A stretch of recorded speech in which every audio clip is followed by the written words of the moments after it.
As you might have seen, there's a new version of the Perch blog app that was released earlier this week, and we're going to upgrade perchd.io today, and that will hopefully illustrate both how I upgrade apps and also some of the new features of this new release of the blog app.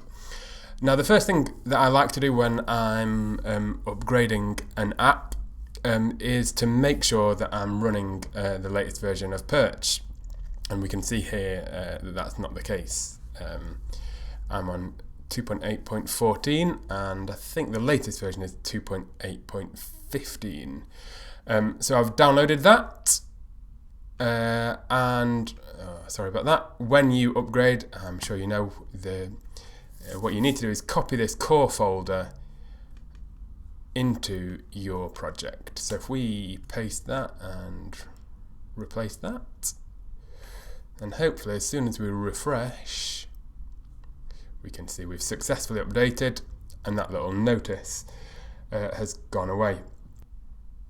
Once we've done that, we can now upgrade the blog app. The reason we do that is because sometimes newer versions of apps rely on the latest version of Perch. So just make sure that you're running the most recent release of Perch when you update an app. So to upgrade the blog app, the process is very similar. We just go to the apps folder and move this Perch blog folder into our own apps folder. And replace. And now we should be on the latest version of the blog app software update. This sounds promising.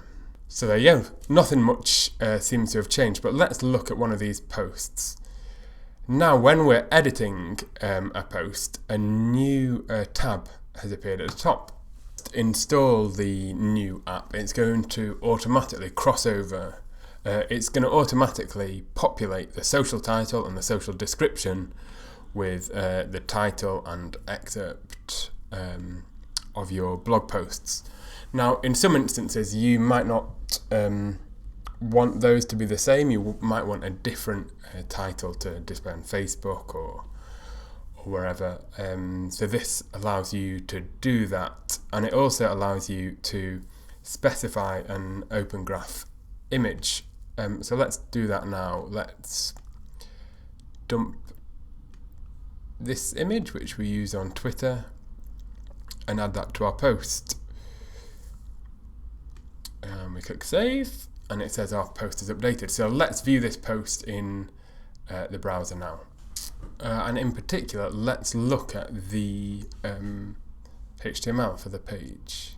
Oh, we need to turn on DevTools. You can tell I don't use Safari very often.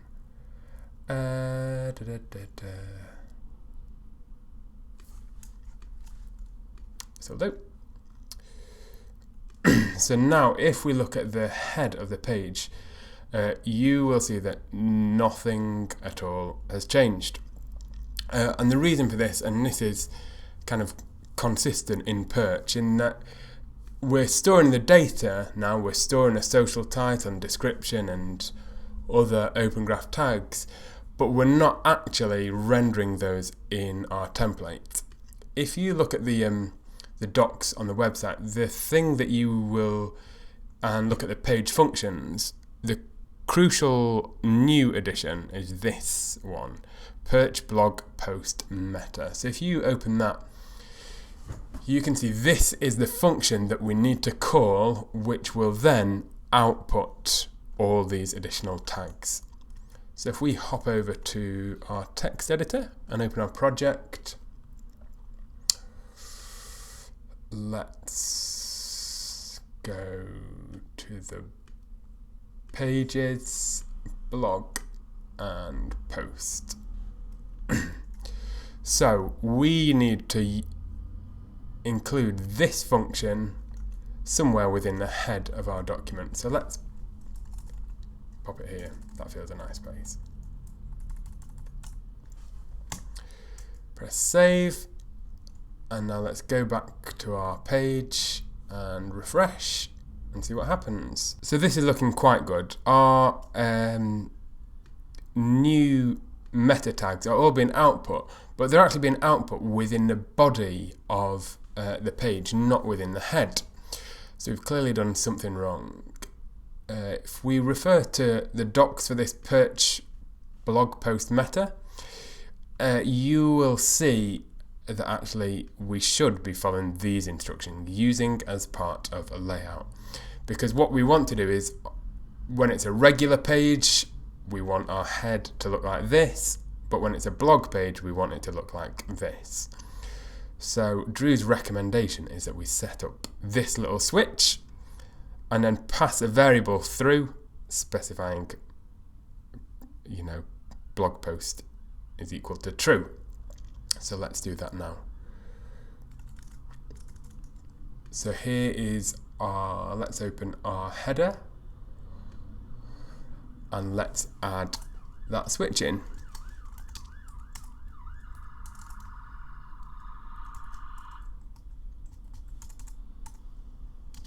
So there are some bits of the head which obviously are necessary for both the blog post and for regular pages, in particular stuff like loading a style sheet, loading a font, but no longer this title tag. We should probably move this up here.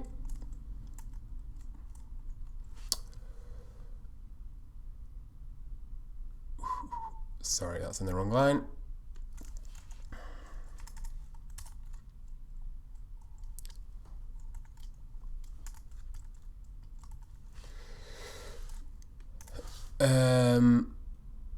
So that is starting to look good. So the last step that Drew says is making sure that we pass this variable when we call the perch layout function.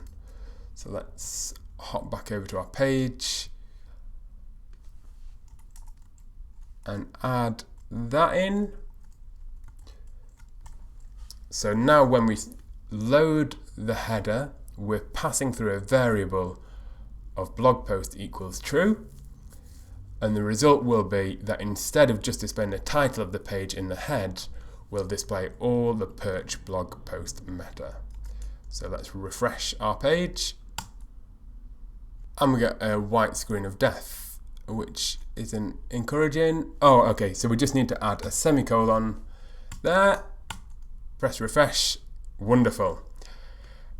So there you go, all our metadata is being output, all this kind of blog specific metadata is being output on a post page, and hopefully if we go back to the home page, great, everything is exactly as it was. So that is looking pretty good. Let's just check everything over. Okay, so there's an empty tag here. That's not great. So let's go to the template, add on apps perch blog,